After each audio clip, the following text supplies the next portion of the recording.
عالمی منظر نامے میں تیزی سے تبدیل رونما ہو رہی ہے۔ ایک کے بعد ایک ممالک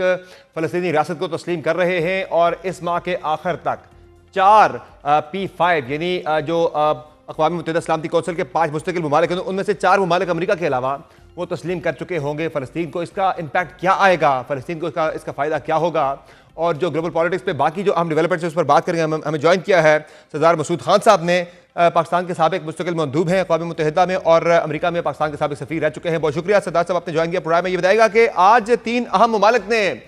فلسطینی ریاست کو تسلیم کرنے کا اعلان کیا، جن میں برطانیہ ہے، کینیڈا ہے، آسٹریلیا ہے، اور کل جو ہے فرانس بھی تسلیم کرنے جا رہا ہے۔ اس ماہ کے آخر تک تقریباً 4P5 کنٹریز جو ہیں 5 میں سے امریکہ کے علاوہ وہ تسلیم کر چکے ہوں گے فلسطینی ریاست کو۔ کتنا زیادہ اس کا امپیکٹ آئے گا، اس کا پریکٹیکلی کیا اثر پڑے گا اس سے تنازع کے اوپر؟ دیکھیے، اس کا بین الاقوامی رائے عامہ کے اوپر بہت ہی گہرا اثر ہے، اور اس کے بعد جنرل اسمبلی میں تقریباً 150 ممالک فلسطین کو تسلیم کرتے ہیں۔ سلامتی کونسل میں رکاوٹ تھی، اور وہ یعنی 2 ممالک جو ہے اس میں سے اہم ممالک جو ہیں جو امریکہ کے حلیف تھے، برطانیہ اور فرانس، انہوں نے بھی فلسطین کو تسلیم کرنے کا فیصلہ کر لیا ہے اور 2 ریاستی فارمولے کے اوپر کام کرنے کے لیے تیار ہیں۔ تو اور پھر جو عالمی رائے عامہ ہے، دنیا بھر میں جتنے شہری ہیں وہ اس فیصلوں سے بے حد خوش ہوں گے۔ انہوں نے ان کا خیر مقدم کیا ہے۔ خود جو ہے پیلسٹینین اتھارٹی نے اس کو بہت اچھا مثبت قدم قرار دیا ہے۔ تو ساری دنیا جو ہے وہ فلسطین کے ساتھ ہے۔ ساری دنیا فلسطین میں اور غزہ میں ہونے والے ظلم کی مذمت کر رہی ہے، اور بین الاقوامی رائے عامہ ایک طرف ہے، لیکن امریکہ نے ابھی تک اتفاق نہیں کیا۔ یہ مجھے معلوم ہے کہ سعودی عرب جو ہے کئی برسوں سے، یعنی یہ میں جو اکتوبر 7، 2023 سے پہلے کی بھی بات کر رہا ہوں، کہ ان کے ساتھ یہ گفت و شنید کر رہا تھا امریکہ کے ساتھ، کہ ان کی 3 شرائط تھی کہ جناب 2 ریاستی فارمولے کے اوپر کوئی ٹھوس فیصلہ ہونا چاہیے، ٹائم باؤنڈ ہونا چاہیے۔ آپ نے اپنے انٹروڈکشن میں بھی اسے کور کیا کہ مطلب ہے 2026، 2027 کوئی کٹ آف ڈیڈ لائن ہونی چاہیے، اور تیسرا یہ ہونا چاہیے کہ یہ جو فیصلہ کیا جائے گا یہ اوسلو اکارڈ کی طرح نہیں ہوگا، یہ ارریورسیبل ہوگا، ناقابل تبدیل ہوگا۔ تو اس لیے یہ جو ہے یہ فیصلہ اس وقت جو آپ نے اپنے تعارف میں یہ بھی کہا کہ ہمارے وزیر اعظم خلیجی ریاستوں کے ساتھ صدر ٹرمپ سے ملیں گے، 23 تاریخ کو وہاں ملاقات ویسے ہونے تو جا رہی ہے۔ بہت سے موضوعات زیر بحث آئیں گے، جی، لیکن اس میں جو ایک اہم ترین نقطہ ہے وہ یہی 3 نکات جو میں نے آپ کو بتائے ہیں، کہ امریکہ کو آمادہ کرنا کہ وہ فلسطین کو تسلیم کریں، 2 ریاستی فارمولے کو، جنگ بندی کے لیے کام کریں، وہاں غزہ میں جنگ بندی کروائیں۔ اور یہ تو میں نے ایک طرف کہہ دیا کہ کیسے یہ جو ہے یہ سارے کا سارا مثبت ہے، لیکن دوسری طرف جو ہے اسرائیل کو جو کھلی چھوٹ ملی ہوئی ہے اس کی وجہ سے وہ اس کو بالکل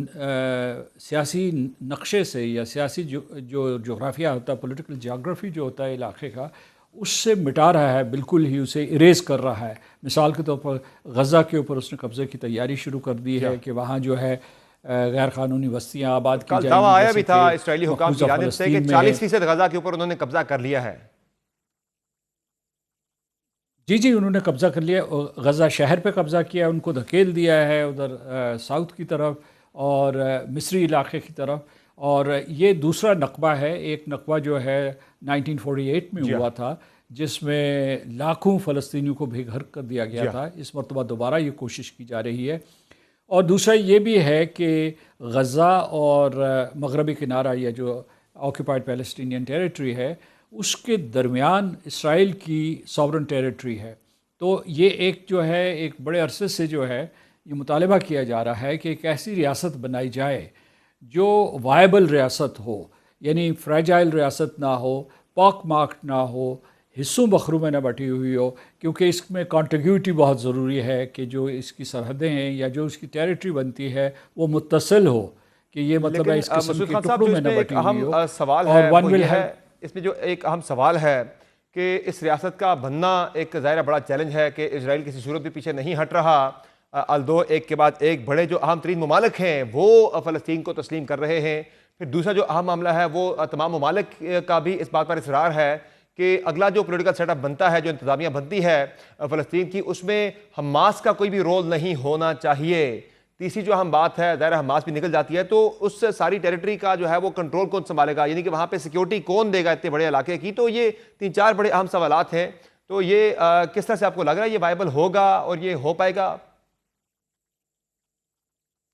دیکھیے، آپ نے بڑا اہم نقطہ اٹھایا ہے کہ اگر حماس کو گورننس سے بھی فارغ کر دیا جاتا ہے اور اسے جو ہے اس کے علاوہ جو ہے اسے غیر مسلح کر دیا جاتا ہے، اسے تباہ برباد کر دیا جاتا ہے، تو اس کی وجہ سے جو ہے ان کے پاس کوئی آرمڈ فورسز نہیں رہیں گے۔ اسی طریقے سے جو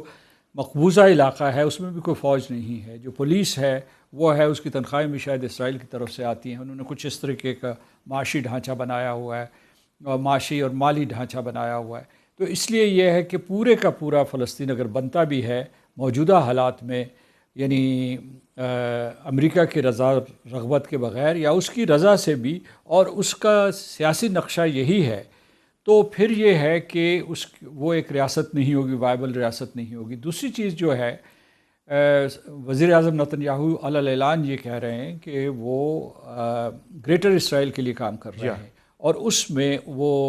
شام کے حصے بکھرے کر رہے ہیں، لبنان کا ایک حصہ کاٹیں گے۔ اس کے بعد جو ہے جو ایک دفعہ اقوام متحدہ میں نقشہ دکھایا تھا، اس میں سعودی عرب کے وسط میں آ کے ان کا نقشہ ختم ہوتا ہے۔ اور اس لیے یہ کہ اردن رہے گا یا نہیں، کیونکہ اردن ان کے راستے میں ہے، تو خیر ان کے پاس اتنی آبادی نہیں ہے۔ لیکن غزہ میں غیر قانونی بستیوں کے لیے وہ یہ کر رہے ہیں کہ یورپ سے اور دوسرے جگہوں سے، خود اسرائیل سے جتنے بھی یہودی ہیں ان کو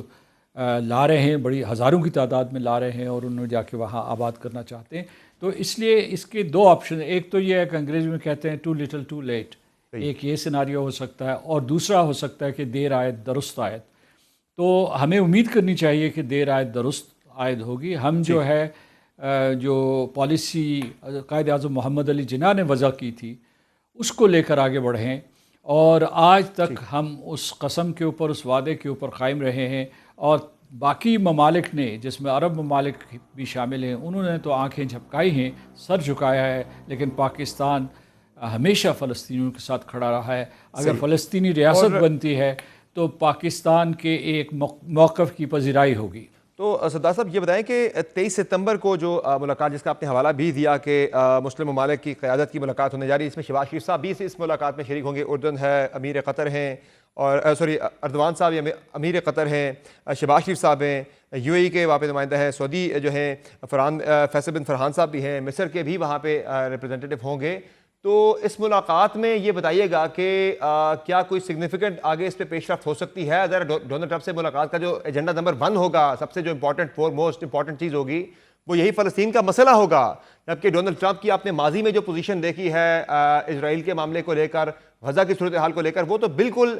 سیم پیج پر ہیں نتن یاہو کے ساتھ۔ کسی بھی طرح سے عرب انہیں روک پائے گا، اور ڈونلڈ ٹرمپ بھی جو ہے کیا پیچھے ہٹ پائیں گے؟ جس طرح سے ڈونلڈ ٹرمپ کی بھی اب جو مڈل ایسٹ کے اندر جو ان کی ایک جو ان کے تعلقات ہیں، یا پھر ان کے اوپر جو ایک اعتماد تھا، وہ اعتماد سازی کو بڑی ٹھیس پہنچی ہے قطر پر حملے کے بعد بھی، تو وہ کس طرف جائیں گے؟ وہ اسرائیل کی طرف ہی جائیں گے یا سنیں گے ان کی بات کو؟ آپ نے کئی موضوعات اٹھائے ہیں، وہاں جو ظاہر ہے کہ فلسطین مرکزی نقطہ ہوگا جس کے اوپر بات چیت ہوگی، اور لیکن اس کے ساتھ ساتھ at the back of their minds یہ بھی ہوگا کہ سعودی عرب اور پاکستان نے ایک معاہدہ کیا ہے، اور باقی خلیجی ریاستیں جو 5 ریاستیں ہیں وہ بھی سوچ وچار کر رہی ہیں کہ اسی معاہدے میں شامل ہو جائیں، اور اس طریقے سے اسرائیل کی جارحیت کو روکا جائے، اور اس کی جو سفاکیت ہے وہاں غزہ میں اس کو روکا جائے، اور اس سے مسلمان ممالک کی یہ کوشش ہوگی کہ وہ گریٹر اسرائیل کے منصوبے کو ناکام کریں۔ اب دوسری بات میں آپ کو یہ بتانا چاہتا ہوں کہ جو صدر ٹرمپ ہیں وہ مجبور بھی ہیں، امریکہ سے خبریں آ رہی ہیں کہ ان کے ہاتھ بندھے ہوئے ہیں۔ ہر آدمی کو پتہ تھا کہ جو اے پیک ہے یا اسرائیلی لابی ہے وہ بہت مضبوط ہے، اور نتن یاہو کے وہ تابع ہے، تو اس نے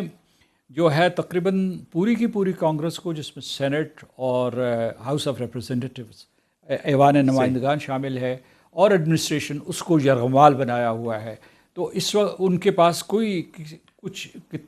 کسی قسم کے بہت سے قسم کے مواد موجود ہیں جس کی وجہ سے مجبور ہیں۔ یہ خبریں بھی آئی ہیں وائٹ ہاؤس سے باہر کہ صدر ٹرمپ اس وقت جو بہت تشویش کا اور مخمصے کا شکار ہیں،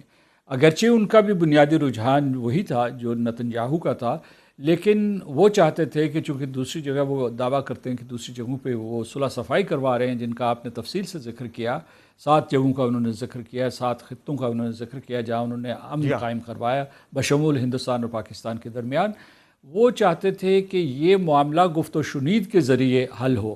اور قطر میں جب اسرائیل نے حملہ کیا تو صدر ٹرمپ کا منظور شدہ ایک کاغذ اس وقت حماس کے نمائندوں کے حوالے کیا گیا تھا، وہ اس کے اوپر غور کر رہے تھے اور امید تھی کہ وہ شاید ہاں کہہ دیں گے،